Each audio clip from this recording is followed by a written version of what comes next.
اعوذ باللہ من الشیطان الرجیم بسم اللہ الرحمن الرحیم۔ شاید وہ گزشتہ آسمانی کتاب کا کوئی عالم تھا، اس نے آپ کو پہچان لیا، چنانچہ بولا آپ ٹھیک کہتے ہیں۔ اس کے بعد اس نے مصرع سے علیحدگی میں ملاقات کی، کہنے لگا مصرع یہ نبی ہیں، قسم ہے اس ذات کی اس کے ہاتھ میں میری جان ہے، یہ وہی ہیں جن کا ذکر ہمارے راہب اپنی کتابوں میں پاتے ہیں۔ مصرع نے اس بات کو ذہن نشین کر لیا۔ راستے میں ایک اور واقعہ پیش آیا۔ سیدہ خدیجہ رضی اللہ تعالی عنہا کے 2 اونٹ بہت زیادہ تھک گئے تھے اور چلنے کے قابل نہ رہے۔ ان کی وجہ سے مصرع قافلے کے پیچھے رہ گیا۔ نبی پاک قافلے کے اگلے حصے میں تھے۔ مصرع نے ان اونٹوں کی وجہ سے پریشان ہوا تو دوڑتا ہوا اگلے حصے کی طرف آیا اور اب پریشانی کے بارے میں آپ کو بتایا۔ آپ اس کے ساتھ ان دونوں اونٹوں کے پاس تشریف لائے، ان کی کمر اور پچھلے حصے پر ہاتھ پھیرا، کچھ پڑھ کر دم کیا۔ آپ کا ایسا کرنا تھا کہ اونٹ اسی وقت ٹھیک ہو گئے اور اس قدر تیز چلے کہ قافلے کے اگلے حصے میں پہنچ گئے۔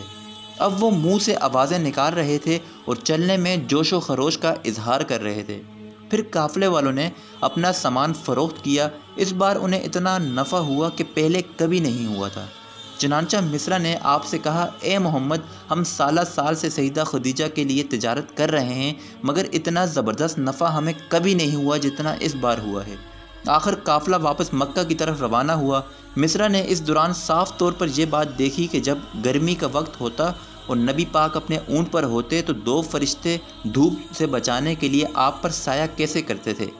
ان تمام باتوں کی وجہ سے مصرع کے دل میں آپ کی محبت گھر کر گئی اور یوں لگنے لگا جیسے وہ آپ کا غلام ہو۔ آپ صلی اللہ علیہ وآلہ وسلم دوپہر کے وقت مکہ میں داخل ہوئے۔ آپ باقی قافلے سے پہلے پہنچ گئے تھے۔ آپ سیدھے خدیجہ رضی اللہ تعالی عنہا کے گھر پہنچے۔ وہ اس وقت چند عورتوں کے ساتھ بیٹھی تھی۔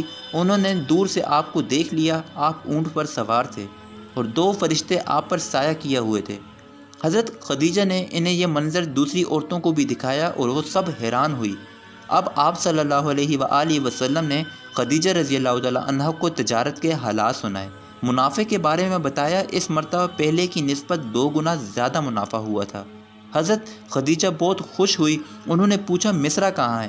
آپ نے بتایا وہ ابھی پیچھے ہے۔ یہ سن کر سیدنا نے کہا آپ فوراً اس کے پاس جائیں اور اسے جلد از جلد میرے پاس لائیے۔ آپ واپس روانہ ہوئے اور خدیجہ رضی اللہ تعالی عنہا نے دراصل آپ کو اس لیے بھیجا تھا کہ وہ پھر سے وہی منظر دیکھنا چاہتی تھی، چنانچہ چاہتی تھی کہ اب بھی فرشتے ان پر سایہ کرتے ہیں یا نہیں۔ جو ہی آپ روانہ ہوئے یہ اپنے مکان کے اوپر چڑھ گئی اور وہاں آپ کو دیکھنے لگی۔ آپ کی شان اب بھی وہی نظر آئی۔ اب انہیں یقین ہو گیا کہ ان کی آنکھوں نے دھوکہ نہیں کھایا تھا۔ کچھ دیر بعد آپ مصرع کے ساتھ ان کے پاس پہنچ گئے۔ حضرت خدیجہ نے مصرع سے کہا میں نے ان پر 2 فرشتوں کو سایہ کرتے ہوئے دیکھا ہے، کیا تم نے بھی کوئی ایسا منظر دیکھا ہے؟ جواب میں مصرع نے کہا میں تو یہ منظر اس وقت سے دیکھ رہا ہوں جب قافلہ یہاں سے شام کے لیے روانہ ہوا تھا۔ اس کے بعد مصرع نے نستورہ سے ملاقات کا حال سنایا۔ دوسرے آدمی نے جو کہا تھا وہ بھی بتایا، جس نے لات اور عزا کی قسم کھانے کے لیے کہا تھا، پھر اونٹوں والا واقعہ بھی بتایا۔ یہ تمام باتیں سننے کے بعد سیدہ خدیجہ رضی اللہ تعالی عنہا نے 2 گنا دی، جبکہ طے شدہ اجرت پہلے ہی دوسرے لوگوں کی نسبت 2 گنا تھی۔ ان تمام باتوں سے خدیجہ رضی اللہ تعالیٰ بہت حیران ہوئی۔ اب وہ اپنے چاچا زاد بھائی ورقہ بن نوفل سے ملی۔ یہ پچھلی کتابوں کے عالم تھے۔ سیدہ خدیجہ رضی اللہ تعالی عنہا نے انہیں جو کچھ خود دیکھا اور مصرع کی زبانی سنا تھا وہ سب کہہ سنایا۔ ورقہ بن نوفل نے اس وقت عیسائی مذہب سے تعلق رکھتے تھے، اس سے پہلے وہ یہودی تھے۔ سیدہ خدیجہ کی تمام باتیں سن کر ورقہ بن نوفل نے کہا خدیجہ اگر یہ باتیں سچ ہیں تو سمجھ لو محمد اس امت کے نبی ہیں۔ میں یہ بات جان چکا ہوں کہ وہ اس امت کے ہونے والے نبی ہیں، دنیا کو انہی کا انتظار تھا، یہی ان کا زمانہ ہے۔ یہاں یہ بات بھی واضح ہو جائے کہ نبی اکرم صلی اللہ علیہ وآلہ وسلم نے سیدہ خدیجہ کے لیے تجارتی سفر صرف ایک بار نہیں کیا، چند سفر اور بھی کیے۔ سیدہ خدیجہ ایک شریف اور پاک باز خاتون تھی، نسب کے اعتبار سے بھی قریش میں سب سے اعلیٰ تھی۔ انہیں قریش کے سیدہ کہا جاتا تھا۔ قوم کے بہت سے لوگ ان سے نکاح کے خواہش مند تھے۔ کئی نوجوانوں کے پیغام ان تک پہنچ چکے تھے لیکن انہوں نے کسی کے پیغام کو قبول نہیں کیا تھا۔ نبی کریم صلی اللہ علیہ وآلہ وسلم تجارت کے سفر سے واپس آئے تو آپ کی خصوصیات دیکھ کر اور آپ کی باتیں سن کر وہ آپ سے بہت زیادہ متاثر ہو چکی تھی۔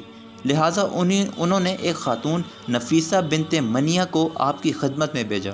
انہوں نے آ کر آپ سے کہا کہ اگر کوئی دولت مند اور پاک باز خاتون خود آپ کو نکاح کی پیشکش کرے تو کیا آپ مان لیں گے؟ ان کی بات سن کر آپ نے فرمایا وہ کون ہیں؟ نفیسہ نے فوراً کہا خدیجہ بنت خفیلت۔ آپ نے انہیں اجازت دے دی۔ نفیسہ بنت منیہ سیدہ خدیجہ کے پاس آئی اور انہیں ساری بات بتائی۔ سیدہ خدیجہ نے اپنے چاچا عمرو بن اسد کو اطلاع کرائی تاکہ وہ آ کر نکاح کر دیں۔ سیدہ خدیجہ رضی اللہ تعالیٰ عنہ کی اس سے پہلے 2 مرتبہ شادی ہو چکی تھی۔